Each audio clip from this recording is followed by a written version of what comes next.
Ok, entonces con nosotros la licenciada Claudia Munguía, que es maestra en salud pública, es licenciada en nutrición y maestra en salud pública por la Universidad México-Americana del Norte.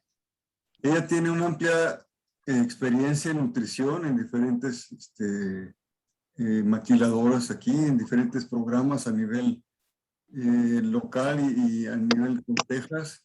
En Sonora también tiene programas de wellness en diferentes ambos de la frontera. Ha implementado diferentes programas de nutrición, coordinó un primer simposio de obesidad internacional en Reynosa y otros congresos nacionales e internacionales. Ha participado en radio y televisión con problemas de temas nutricionales y actualmente ella va a ser la directora de una clínica de diabetes y obesidad que la Universidad México-Americana del Norte va a tener aquí en Reynosa, en la cual vamos a dar servicio a la población que sufre estas situaciones. Bueno, yo creo que vamos adelante, Claudia. Bienvenida, muy amable por tu parte. Muchas gracias. Buen día a todos. Estoy aquí por... ¿Qué edad tiene? O sea, ¿cómo se dice? ¿Qué estudios le puede ordenar ustedes? ¿Perdón? Un momento para compartir aquí el documento nada más.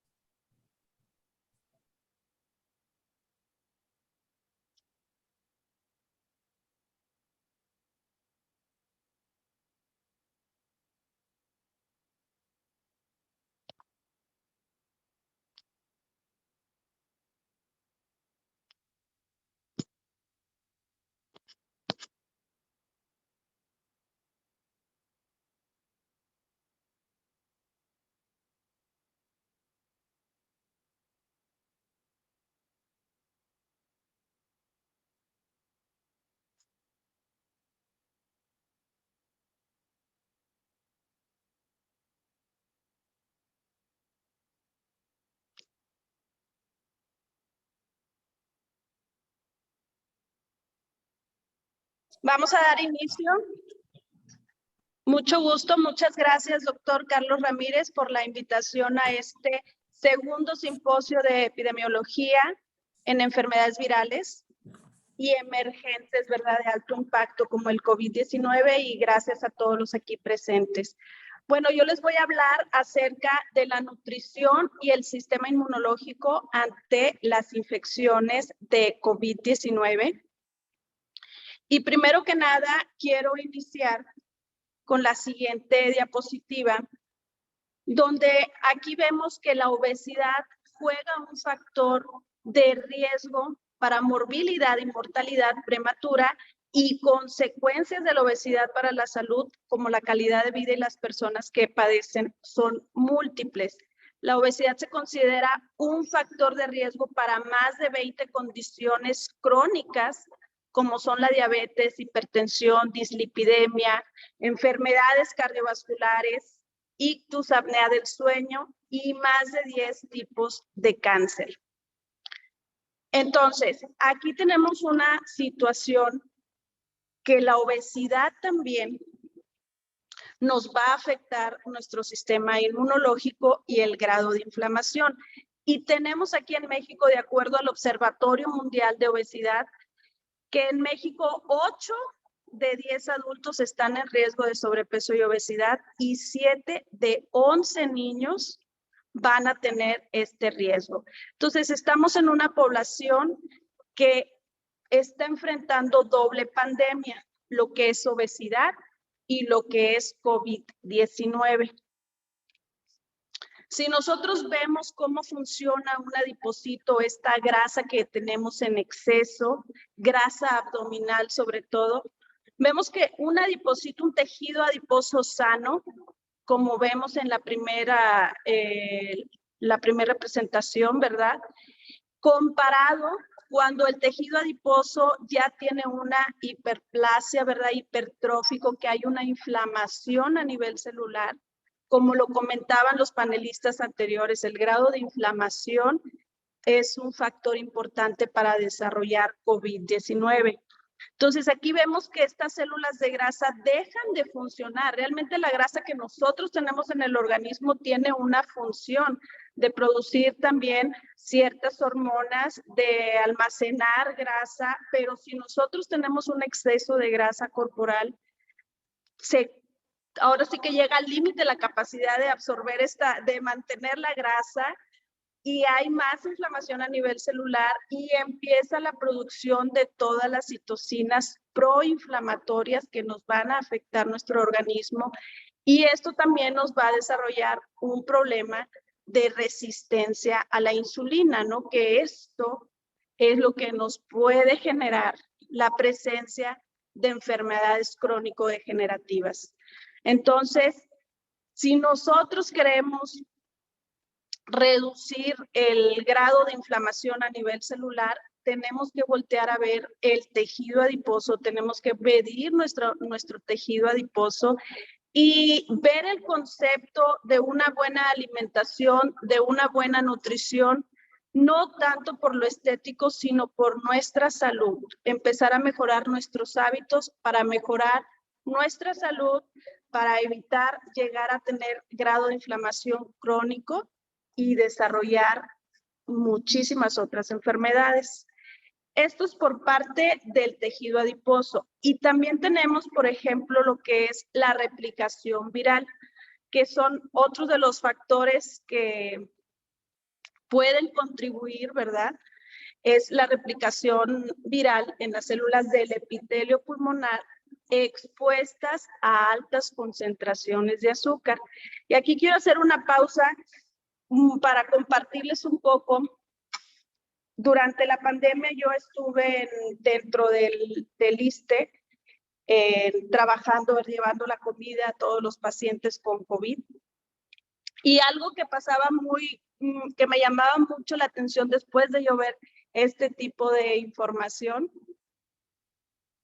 muy bien, en este tipo de información, es que el área de COVID y todos los trabajadores, que mis respetos, ¿verdad? Para todos los que estuvieron dentro del área de COVID, siempre recibían comida, siempre recibían platillos de la gente, de los pacientes que estaban agradecidos por todo el trato, pero era inmediatamente, por ejemplo, después del área de COVID. Entonces, si nosotros vemos que en niveles de glucosa alta, concentración más alta, hay más replicación viral, entonces estas jornadas de trabajo excesivas, pues ahora sí que estaban creando también un grado de inflamación celular. Comentaba un médico en algún simposio, si no quieres enfermarte de COVID, cuida pacientes que no salgan con una hiperglucemia expuestos al virus, ¿no? Parte de esto. Es importante comentarlo porque niveles de concentraciones altas, pues van a aumentar la replicación viral. ¿Y qué es lo que está pasando aquí? Una hemoglobina glicosilada arriba de 9 va a aumentar la posibilidad de una neumonía grave, la mortalidad de diabetes de un 22, un 31%, y vemos que solamente el 25% de la población se encuentra en metas de control de esta hemoglobina glicosilada, y la realización de esta prueba que solo llega al 15% de las personas una vez al año. Entonces traemos un mal control de la glucosa y traemos hábitos que pues ahora sí que van a aumentar los niveles de glucosa, y tenemos exceso de grasa en el cuerpo que nos aumenta la inflamación a nivel celular. Le estamos dando todas las armas a COVID para que se pueda desarrollar. Entonces, aquí, por ejemplo, las recomendaciones de la Sociedad Mexicana de Nutrición y Endocrinología ante COVID-19 para el tratamiento de las personas que viven con diabetes mellitus tipo 2. Entonces, aquí nos mencionan del 20 al 50% de las personas que tienen la enfermedad por coronavirus presentan una hiperglucemia en algún momento de la infección por COVID del síndrome respiratorio agudo, y el 10% de las personas con diabetes presentan la forma grave y mayor riesgo de mortalidad. Y aquí vemos, por ejemplo, cómo una persona con diabetes, con diabetes bien controlada va a tener mejor diagnóstico de COVID comparado con aquellos que tienen un pobre control de la glucosa. Ahora también aquí vemos las concentraciones, ¿verdad? El nivel de mortalidad, un nivel de glucosa controlado comparado con uno que no está bien controlado. Y me llama la atención mucho estas cifras de la Federación Internacional de Diabetes, aquí en el Atlas de Diabetes del 2019, donde nos menciona que en México tenemos aquí, si alcanzan a ver, estos son los países o territorios por cantidad de adultos de 20 a 79 años con una tolerancia anormal a la glucosa. En el 2019 tenemos aquí 12 millones. Se estima que para el 2030 esto aumente a 18 millones y en el 2045 20 millones. Pues ahora sí que son cifras alarmantes. Y lo comentaba también el panelista y qué bueno que lo dijo el doctor.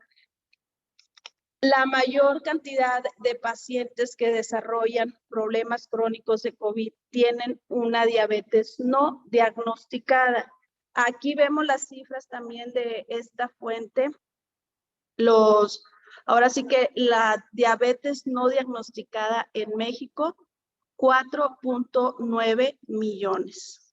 Es una proporción de 38% lo que declaran ellos. Entonces, es una población enorme. Y vamos a ver aquí estos mecanismos, ¿no? Lo que es la resistencia a la insulina y lo que es la grasa abdominal, ¿no? Entonces, bueno, aquí como les mencionaba, bueno, principalmente porque el adipocito aumenta el tamaño, el número, lo cual lleva una hipoxia, liberación de ácidos grasos, movilización y activación subpoblacional leucocitarias, y estos cambios son los que generan la resistencia a la insulina. Ahora bien, llegan los pacientes y a veces los niveles de glucosa pueden estar, por ejemplo, aquí en este paciente, un nivel de glucosa de 90, ¿verdad? Bueno, primer diagnóstico a simple vista puede decir el paciente, no tengo ningún problema, mi glucosa está bien, y lo dejamos pasar. Pero un buen diagnóstico, ahora sí, nosotros vemos a ese paciente que tiene grasa abdominal, que tiene su cuello ya con acantosis nigricans, que son signos ya de resistencia a la insulina, pues es importante hacer un diagnóstico más profundo para poder ver si realmente es una glucosa, bueno, normal, ¿verdad? O no, una hemoglobina glicosilada, o ver su nivel de resistencia a la insulina, que aunque no están los puntos de corte establecidos, nos va a ayudar mucho para el manejo individual del paciente y ver a través del cambio de alimentación la mejoría que tienen en la tolerancia de glucosa, en el grado de inflamación, en su resistencia a la insulina. Por ejemplo, este paciente que presenta un nivel de glucosa de 90, al momento de pedir su insulina, estamos viendo un nivel de 43. Si nosotros le hacemos aquí su HOMA, ¿verdad? Para realizar el diagnóstico de resistencia a la insulina, sabemos que hay diferentes maneras de diagnosticarla y el estándar de oro con el CLAMP. Pero bueno, lo que podemos hacer en la clínica, ¿verdad? Con los pacientes, medir su HOMA para ver la resistencia a la insulina. Y hay calculadoras que podemos tener en la red o hay mucha información acerca de esto. Y nosotros le hacemos su análisis y vemos que su índice de resistencia a la insulina es de 10.4, cuando, por ejemplo, aquí en la clasificación se está recomendando un nivel menos de 2 para un buen manejo. Entonces, si el paciente al inicio vemos que ya trae estos signos físicos, ¿verdad? Claros que nosotros vemos en la consulta, y es importante poner más atención para dar un buen diagnóstico y un buen manejo nutricional. Aquí en estos casos el objetivo, pues bueno, disminuir su resistencia a la insulina, disminuir la grasa abdominal, y para eso es muy importante el manejo del índice glicémico de los alimentos. El índice glicémico, pues ahora sí que es una clasificación de los carbohidratos, de los alimentos, y nos van a decir qué tanto van a tener la respuesta del nivel de insulina en nuestro organismo. Entonces, aquí se clasifican de 3 maneras, ¿no? Es una escala que va del 1 al 100.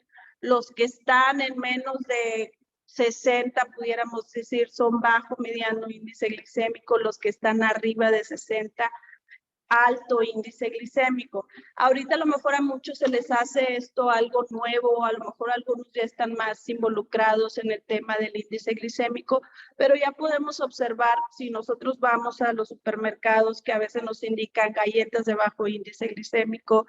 En Estados Unidos el etiquetado nutricional todavía es un poco más específico y nos marca, ¿no? Bajo índice glicémico. Entonces, bien, ¿cuáles son estos alimentos o qué propiedades tienen? Aquí, la mayor parte de los alimentos de bajo índice glicémico van a ser altos en fibra, por lo general no están refinados, vienen en su manera de natural, por así mencionarlo, y las cantidades de carbohidratos que tienen, pues claro que es menor.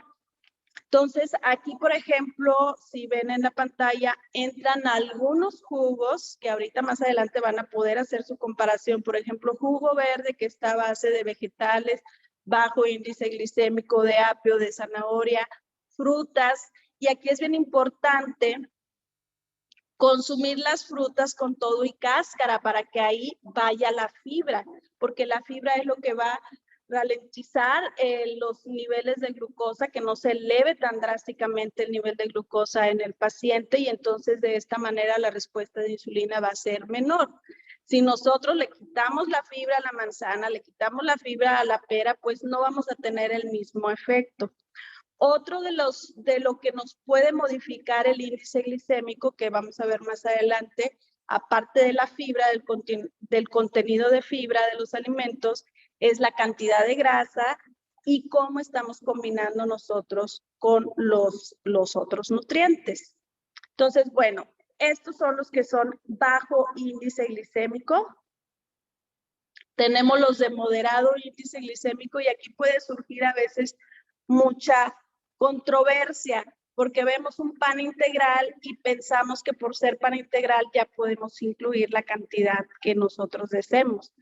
O arroz integral y pensamos que ya es libre la cantidad, y no, o sea, tenemos que tener un control en el consumo de los carbohidratos, porque una cosa es qué tanto se está elevando el nivel de insulina, el nivel de glucosa y la carga de carbohidratos que trae.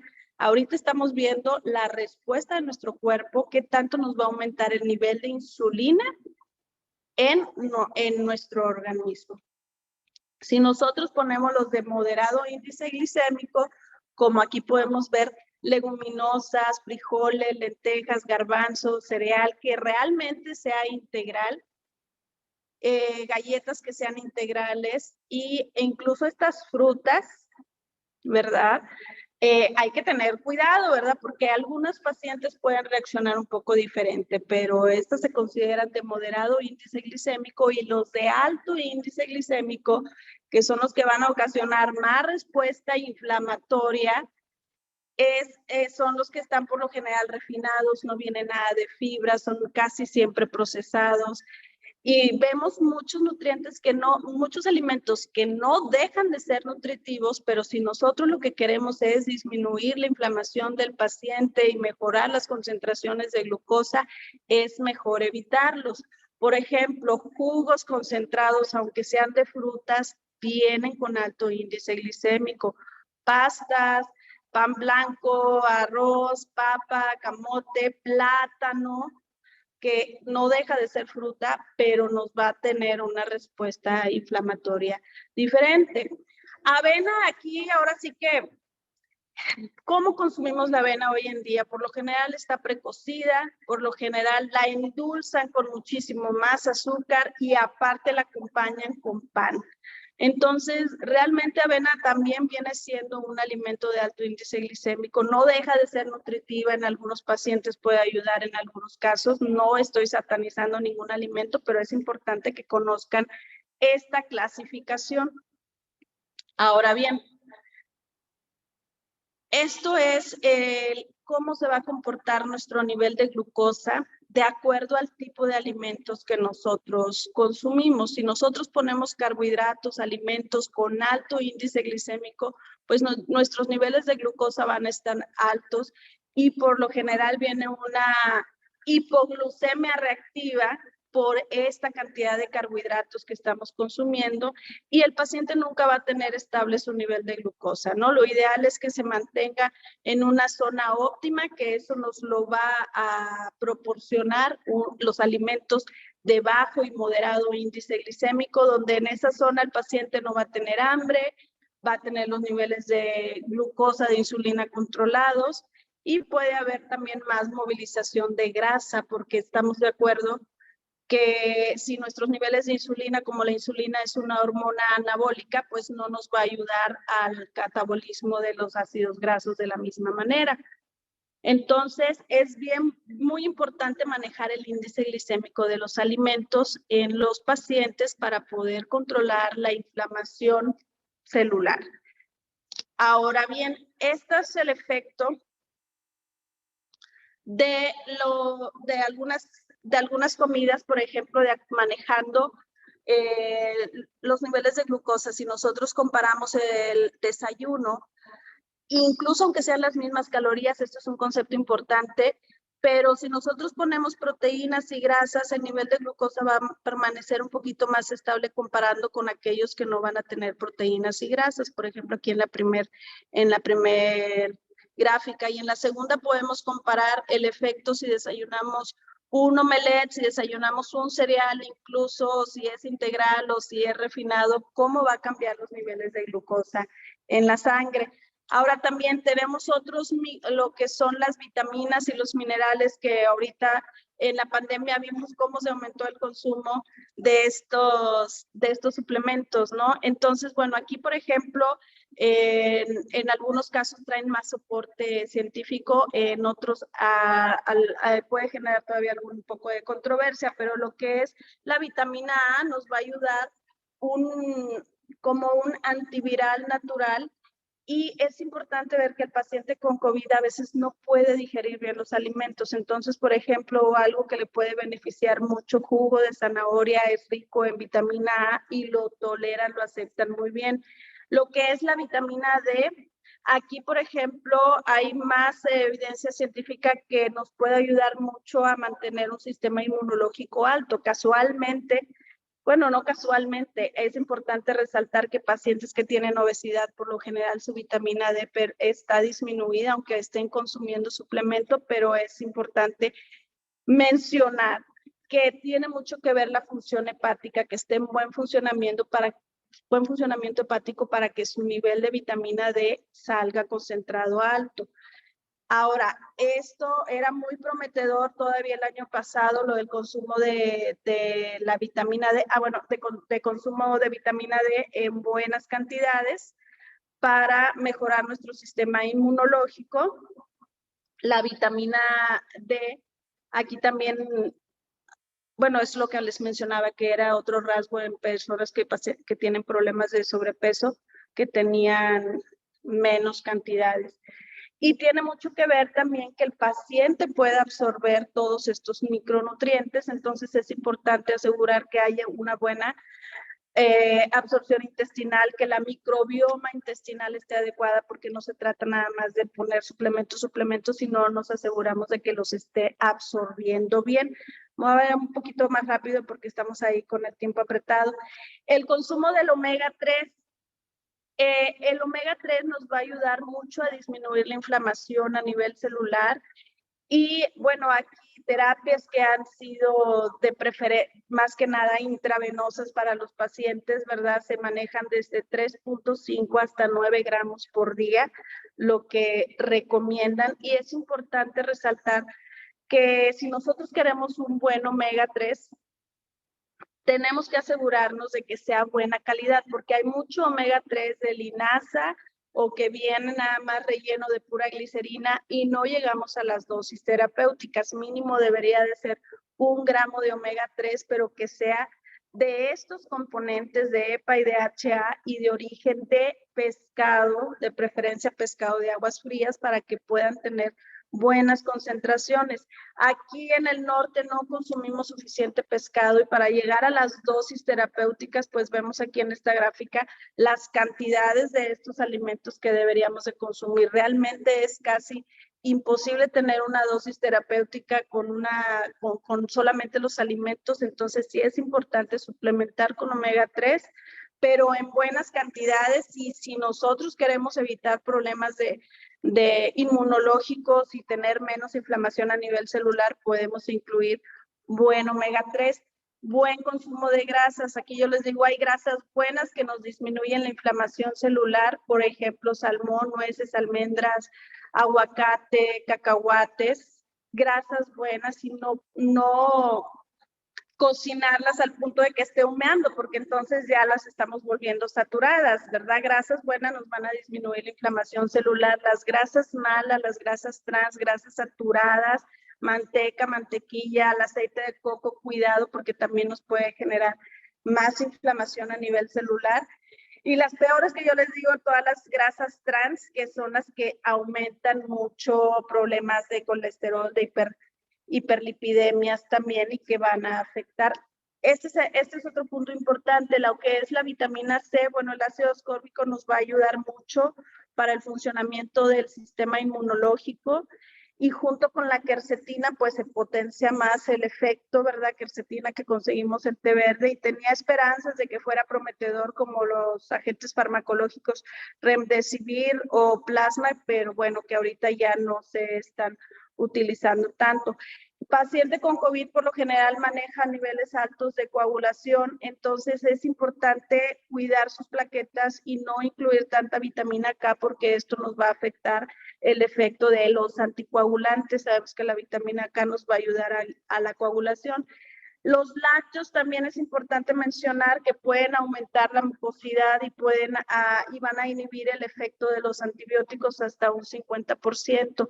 Y muchas personas que acostumbran bicarbonato de sodio, a consumir bicarbonato de sodio, está comprobado que puede producir una hipercalcemia porque va a interferir en la absorción aquí del calcio. Hay que tener cuidado también con estos métodos. Entonces, bueno, en conclusión, estos son lo más importante en nutrición para COVID, para un sistema inmunológico alto: omega 3, vitamina A, C, E, D, el zinc también, que es antiviral.